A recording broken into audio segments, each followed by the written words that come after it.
Hi, this is KBaker again, Edmodo Certified Trainer, and I want to share with you two stories about the power of gamification in my classes.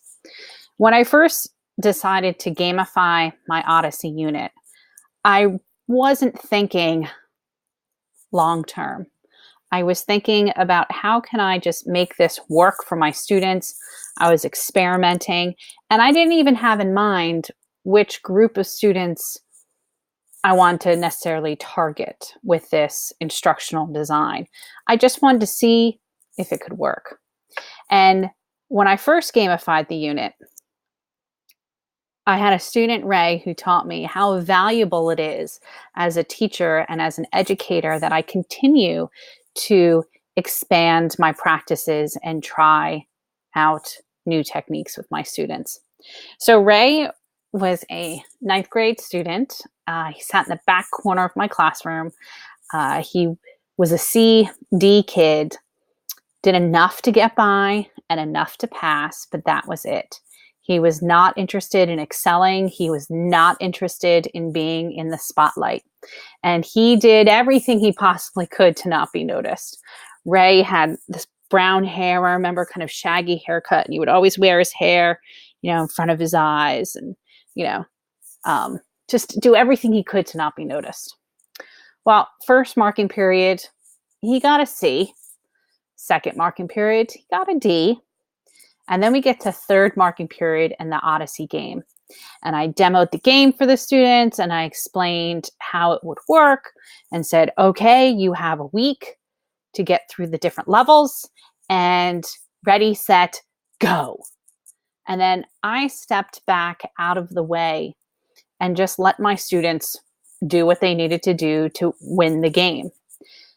So Ray took off like a rocket. Ray excelled and blew through all of these levels super fast. And at the end of the marking period, Ray earned an A. And I remember talking to Ray and saying, wow, Ray, this is amazing. You got an A. This is so cool. And Ray said to me, hair, of course, in front of his eyes, yeah, thanks, Mrs. Baker. This is my first A. And I said, well, yeah, your first A for freshman English. That's fine. Maybe took you a little slow to get out of the gate, to understand the transition from middle school, high school. And Ray stops me. He says, no, Mrs. Baker. That was my first A ever. That was his first A ever. How does a 14-year-old boy go through school? Now he's in the ninth grade and he's never received an A. That, to me, was so impactful.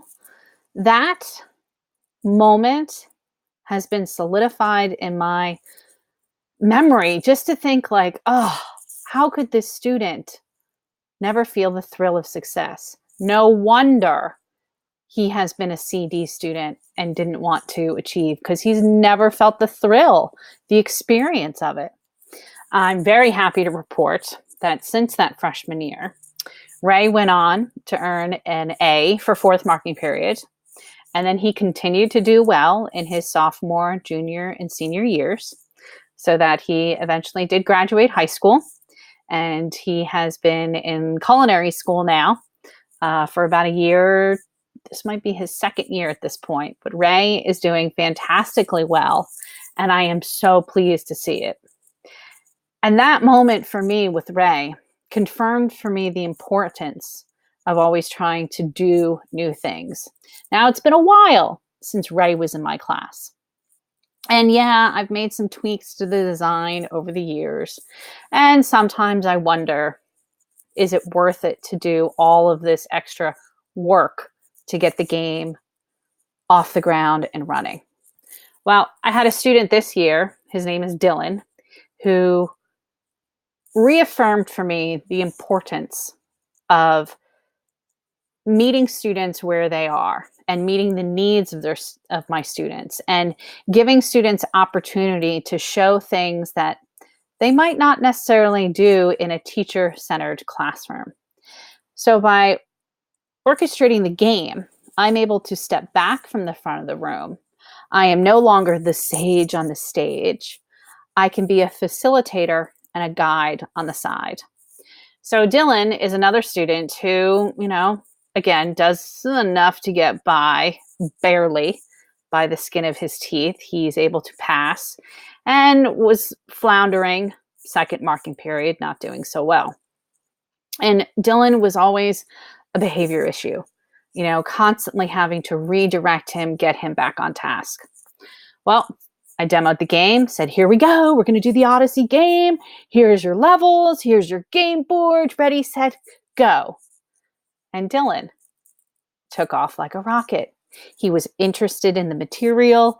He was enthralled with the gods and goddesses. His curiosity was piqued. He wanted to learn more.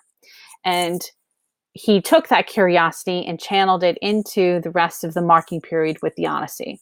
Now, did he get an A? No, he didn't necessarily get an A. But Dylan certainly performed better than he had in the past. And we saw dramatic improvement in his behavior. And we saw dramatic improvement in his grades too. That Dylan learned to, okay, I can do this. I can be confident. And plus, it also affirmed for me as a teacher that, again, I need to step out of the way of students at times, and I need to give them the opportunity to engage and the opportunity to make mistakes, but also to learn from mistakes and to grow from them. And students need to be interested in the material. If they're not interested, no matter how many times I can redirect them back on task, they're not going to want to achieve. So when we go back to this definition of gamification, this process of integrating game mechanics into existing content, all of it is so that we can motivate participation, build that engagement, and increase that loyalty, not just to a brand or to a company or to a concept, but really ultimately to ourselves and to gain that confidence in ourselves. So I'm happy to share these stories with you, and I would love to hear what stories you have if you've implemented gamification or any other instructional technique that you have found that have met the needs of your students. Thank you.